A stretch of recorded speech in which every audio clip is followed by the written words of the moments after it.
এই ইন্দ্রাণুজ ছেলেটি বুদ্ধবাবুকে বলেছে কুকুর। কি বলেছে? কুকুর। কি বলেছে? কুকুর বলেছে। বুদ্ধবাবুর অঙ্গলি হেনালে এত লোককে মারা হয়েছিল। কি বলেছে? বুদ্ধবাবুকে কার্যত খুনি বলেছে। তারপর বলেছে জনতার দরবারে বুদ্ধবাবুকে মারা হয়নি।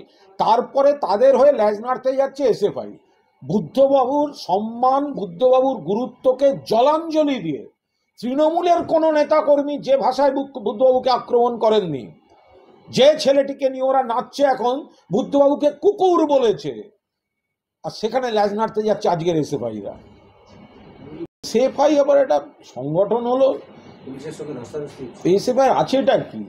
শূন্য একটা দলের ছাত্র সংগঠন, সর্বত্র শূন্য। এসএফআই মিছিলে আমি আপনাদের বলছি, চিত্র সাংবাদিকদের কত কষ্ট। যে চ্যানেলগুলি বিপ্লবকে একটু জোরে বড় বিপ্লব দেখাবার চেষ্টা করছে, দেখছে গিয়ে 27 থেকে 28 জন ক্যামেরাম্যানরা ওপর থেকে ছবি তুলতে পারছে না, থার্ড রোয়ে রাস্তা চলে আসছে, ক্যামেরাম্যানকে ধরতে হচ্ছে নিচে নিচে নিচ থেকে। তো তাদের আবার কি করে ইয়ে হবে? তাদের আবার কিসের বিপ্লব? ওরম এসএফআই ফেসএফআই 4-5টা সব জায়গায় এদিক ওদিক কোথাও না কোথাও গণতন্ত্রে থাকে। তৃণমূল ক্ষমতায় আছে বলে এসব আছে। আমরা সিপিএম জমানা, এসএফআই তাণ্ডব এসব দেখে আমাদের মুখস্থ হয়ে আছে।